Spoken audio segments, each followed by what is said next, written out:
ఈ రోజు వర్క్ రెండవ రోజు డెక్కింగ్ అయితే తోనకైతే మన కుర్రోళ్ళు అయితే ఉదయం 7 గంటలకైతే వచ్చేసారు. ముందుగా మెరగ్గా ఏమైనా ఉంటే మట్టి అయితే ఇలా తీసేసుకోవాలి.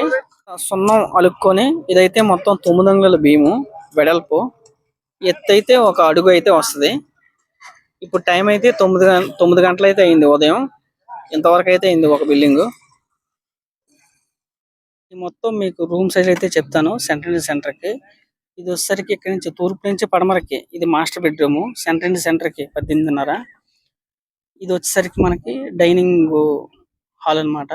డైనింగ్ హాల్ వచ్చేసరికి 10.9 సెంటర్ కి. ఇది వచ్చేసరికి కిచెన్ సెంటర్ కి 8.5. ఇది వచ్చేసరికి మెట్ల ల్యాండింగ్ 6-7.5. ఇక్కడ మిగతా స్పేస్ తూర్పు వైపు స్పేస్ అన్నమాట.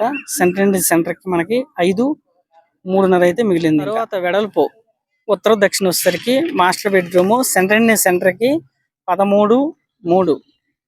చిల్డ్రన్స్ బెడ్రూమ్ వచ్చేసరికి 12.9 సెంటర్ కి. ఇది వెడల్పు.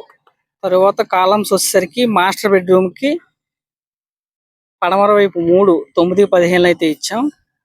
ఇటు తూర్పు వైపు 3 మాస్టర్ బెడ్రూమ్ కి 3 9-15 కాలమ్స్ అయితే ఇచ్చాం.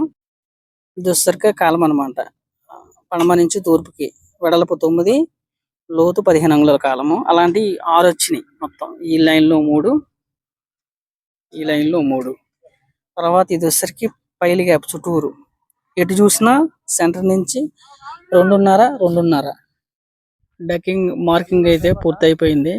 ఇప్పుడైతే మధ్యాహ్నం 2 గంటలు అయితే అయింది మొత్తం.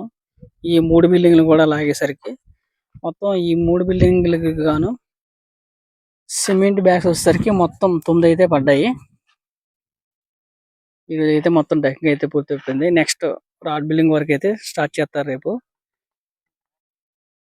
నెక్స్ట్ డే 3 వీడియోలో పింత్ బీమ్ కి ఏ ఐరన్ అయితే వాడామో, ఎన్ని నెంబర్లు అయితే వేసామో, మొత్తం కాలమ్స్ కూడా ఏ ఐరన్ అయితే వాడామో అన్నీ కూడా చెప్తాను.